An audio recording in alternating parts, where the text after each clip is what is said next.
So there are still a ton of really awesome farming methods left in Outriders that I definitely recommend you go ahead and do them. Some of them are really amazing, will get you ready for that world tier 15. It's gonna be super easy once you get the hang of it. So in this video I wanna go over not just a few more really awesome tactics that we've learned in the past few days, but also one really awesome method that will give you not one, not even two or three, but actually 10 legendaries all at the very same time, or even 20 if you're doing it the proper way that I'm about to show you here in this video. So without further ado, if you enjoyed this video at any point, it would be super awesome if you left a like on it, and let's jump right into it. Starting things off, I'm going to give a lot of shout outs to a lot of you guys today, since I got a ton of recommendations from many of you guys. Some of them are completely new methods that I did not know before, while others gave me some really awesome ideas about the ones that we already talked about. So for this one, I'm going to give a huge shout out to Bishop Dumas over on Twitter, because he actually gave me this idea.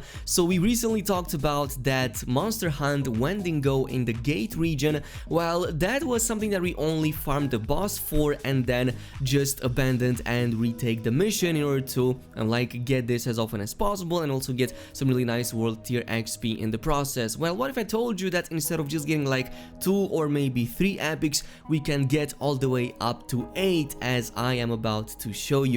So instead of just going for the boss and for the enemies around it, we're also going to go for 3 treasure chests that we can completely reset every single time with every single fight. So just do this the regular old way, go ahead and interact with the creature carcass and then jump into the actual hunt. Once you're inside, the new route is going to be like this. So you're going to want to head over to the first chest, which is going to be located here onto the right side in this small corridor, and right here next to the wall is where you will encounter the very first chest. And yes, on world tier like 13 and above, it has a pretty high chance to give you at least 1 epic, sometimes even 2. The next 2 ones are going to be located into the boss arena, but first you're going to want to take care of the boss and all of the small adds. So as usual, just pop your abilities, take the strongest ones you can against the boss and take him down in the shortest amount of time possible. If you do that, you should see at least 2 guaranteed more epics from the main boss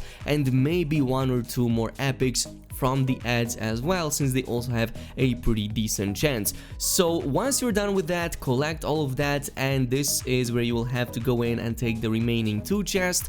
One of them is going to be right behind where the boss spawned, so in this case it gave me some really awesome epics right here, a couple of them as a matter of fact, so I was really happy with that. And then there's going to be the final one, which is going to be right here, backtracking a little bit onto the left side on this small area, and this is going to be the 3rd and final chest. Now once you're done with all of that, all you have to do is, as I've said previously, get out of the area, completely abandon this quest, then retake it since it's gonna be right next to you, and you're gonna be able to not just reset the boss and the enemies, but also all of the chests inside, which is going to make this extremely lucrative if you want to gear up your characters. But this is not the only way in which you can get guaranteed legendaries. In fact, I did go ahead and test this out with the Historian, since I was a little bit skeptical about this, since the rewards from specific missions were a little bit worse than everything else. But I can assure you that completing all 10 Historian quests will give you a guaranteed legendary item every time you complete all 10 of them, pretty much exactly the same as how it is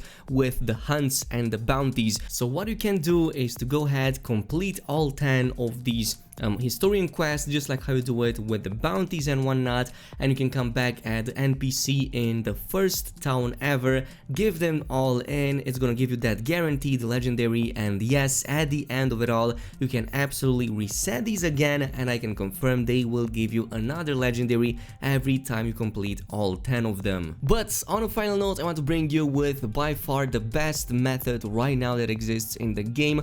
I actually have to give 2 huge shout outs to 2 different people, because there were multiple of you guys who told me about this earlier today. So one of them is Frothin over on Twitter. He was the first one to tell me about this, about the fact that you can actually get not 1 but 10 legendaries from the hunts in the game. And then I'm also going to give a huge shout out to Busk and Swim, which also helped me with these hunts in the first place. So this might be a little bit more glitchy, it might be a little bit more exploitish, so if you don't want to see that, that, or if you don't want to do that, then just stay back. But for everybody else who wants to do this, maybe for a limited amount of time, here is what you need to know. First of all, this will require co-op, so you will need to play with somebody else, hopefully on the same platform, so that things are a little bit easier, because otherwise this simply won't work. Second of all, the ideal situation is that both the host and the person who is going to do this trick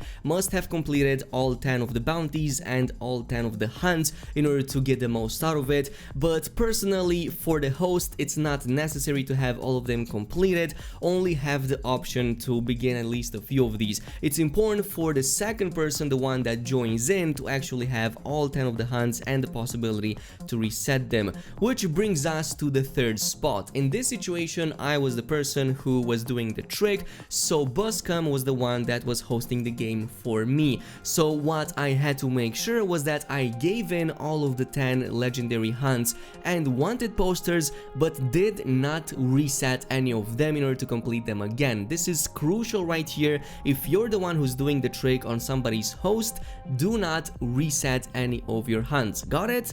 Good, because this brings us to the fourth and final step, which is, well, the host is going to be the one that is going to start the hunts. The host can indeed reset all of these hunts, and it's the only one that actually can begin them, so you as the one who joins in must follow the host and again finish these quests all over again. Now, because only the host is the one that can see the bounties and can pick up these quests, the only thing that you have to do is to just follow these and actually just follow the host and help them with finishing these bounties. Once you have done that for 1, 2, 3, or even all 10 of the bounties, what you have to do is to just head back over to Trench Town and just give in all of these quests at the same time. Now, normally here is what happens under normal circumstances. If you were to complete all 10 of these bounties and give them in, you only get 1 legendary for completing the entire track one single time.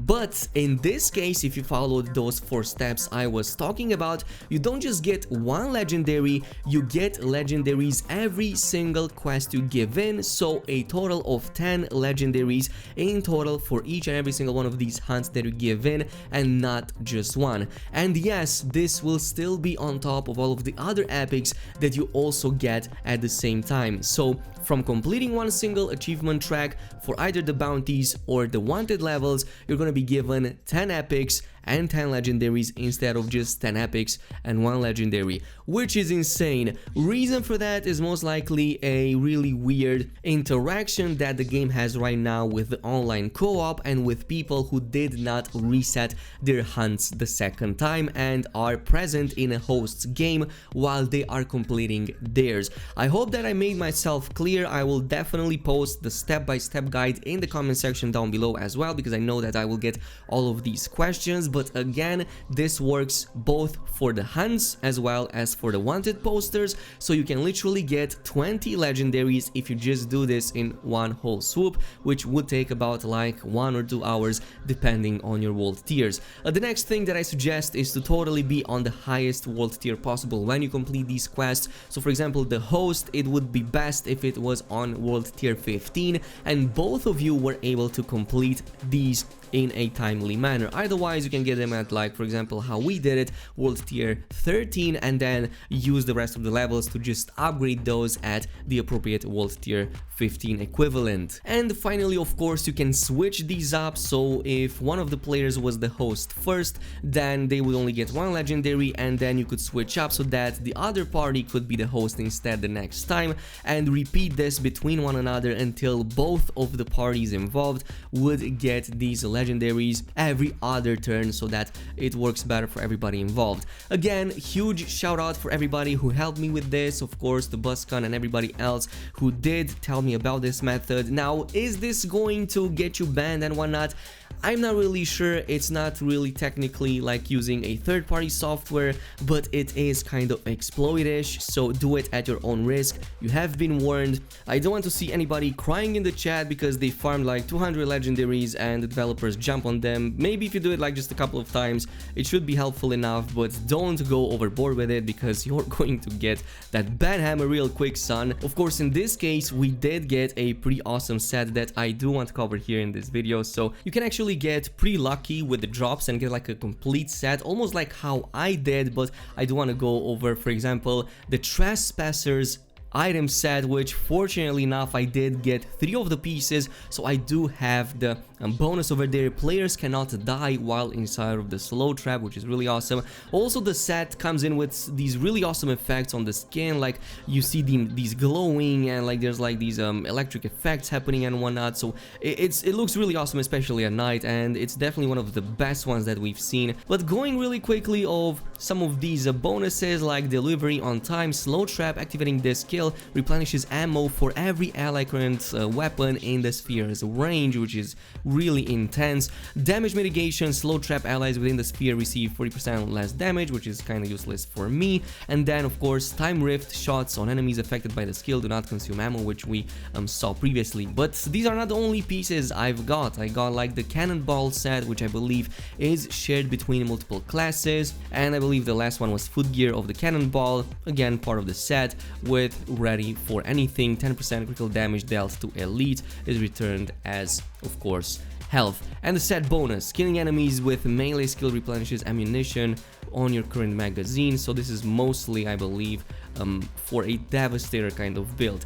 But this is it, of course. With this, there's many more other methods in there in the game that I cannot wait to cover. Of course, I know you guys want my trickster build. I will show that a little bit later, but this is it for now. Thank you so much for watching, and as always, I'll see you guys in the next one.